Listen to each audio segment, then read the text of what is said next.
राधे राधे। जय श्री कृष्णा। और कैसे हैं आप सब? आशा है सब ठीक ठाक होंगे और मैं भी ठीक ठाक हूँ। आज मैंने व्लॉग की शुरुआत, चैत्र महीना चल रहा है जैसे कि सभी जानते हैं।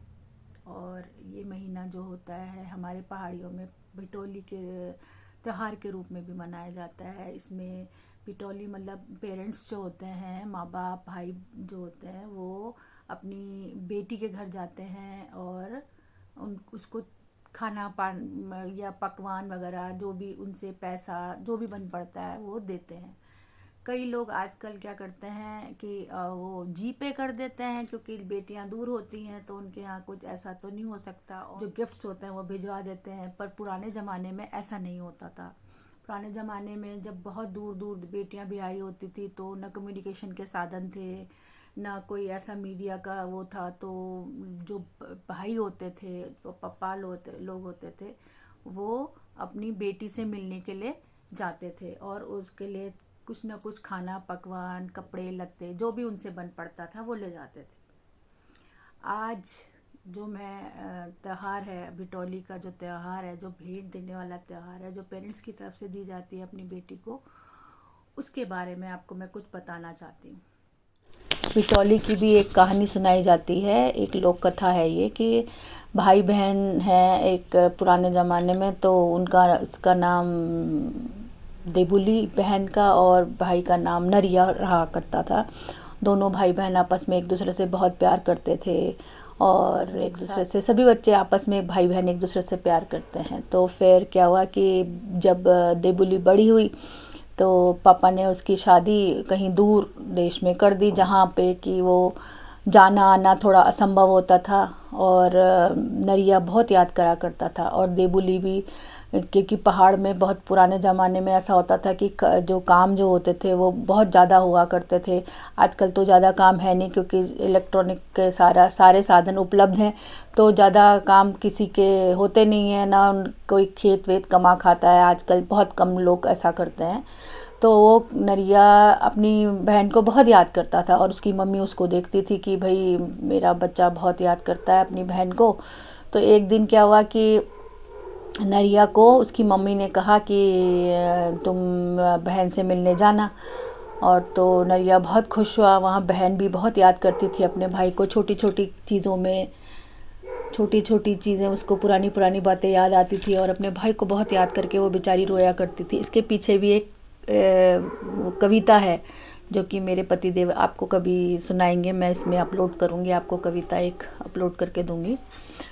तो क्या हुआ कि जब दोनों आपस में एक दूसरे को याद करते ही थे, फिर उसकी मम्मी ने कहा अच्छा मेरे बेटा बहुत याद करता है। तो उसने अपने बेटे से कहा नरिया से कि भाई बहन से मिलने जाओ और तुम जो भी खाना पीना जो भी वो अच्छा खासा बना सकती थी उन्होंने बनाया अपने बेटे को और कहा कि अपनी बहन से मिलने के लिए जाओ। तो नरिया भी खुशी खुशी अपनी बहन से मिलने के लिए चला। क्योंकि रास्ता बहुत दूर था, नरिया थक गया था और वो अपनी बहन के घर पहुंचा। पर बहन काम करके इतना थक चुकी थी कि वो सो गई। उसे अपने भाई के आने का पता भी नहीं चला। जब वो पता ही नहीं चला उसको अपने भाई के आने का, तो भाई ने भी ज़्यादा उसको तंग नहीं किया और उसे उठाया भी नहीं और उसको सोते रहने दिया। और जो चीज़ उसकी जो लाया था वो चीज़ उसने अपने बहन के यहाँ रखी और आगे सोचने लगा कि मैं नहीं उठाता हूँ इसको और क्यों उठाऊँ, खाली थक रखी है करके। पर हमारे यहाँ एक परंपरा भी होती है कि हमारे यहाँ मंगलवार और शनिवार को जो होता है अच्छे काम के लिए नहीं जाते, और दूसरा क्या है कि अपने घर से नहीं निकलते। तो फिर दूसरे दिन यदि कुछ ऐसा बार पड़ रहा था तो उसने कहा मैं ऐसे बार में नहीं जाऊँगा। तो मैं अपनी बहन को, तो उसने उठाया नहीं और वो वहाँ से चल दिया। जब देबुली उठी उसने देखा कि यहाँ पे बहुत सारा मेरा सामान खाने पीने का और भी बहुत सारी चीज़ें पड़ी हुई हैं। उसको पता लगा कि मेरा भाई आया और मैं गई नहीं, मैंने उसको खाने भी नहीं खिलाया, ना मैंने उसको कुछ पूछा ना पानी के लिए, वो बेचारा इतनी दूर से मेरे लिए आया था।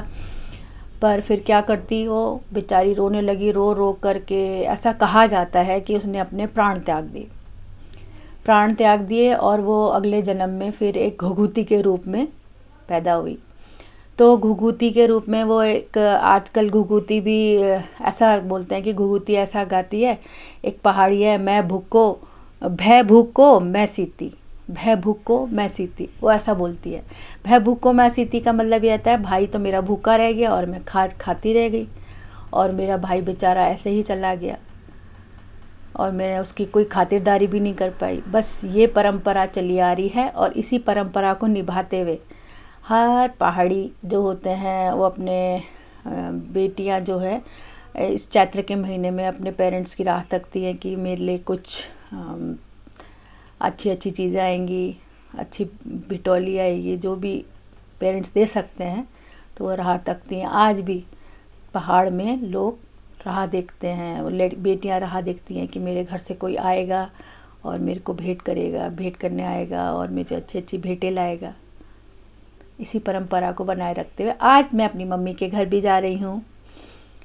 आपको वहीं मिलते हैं। Okay bye.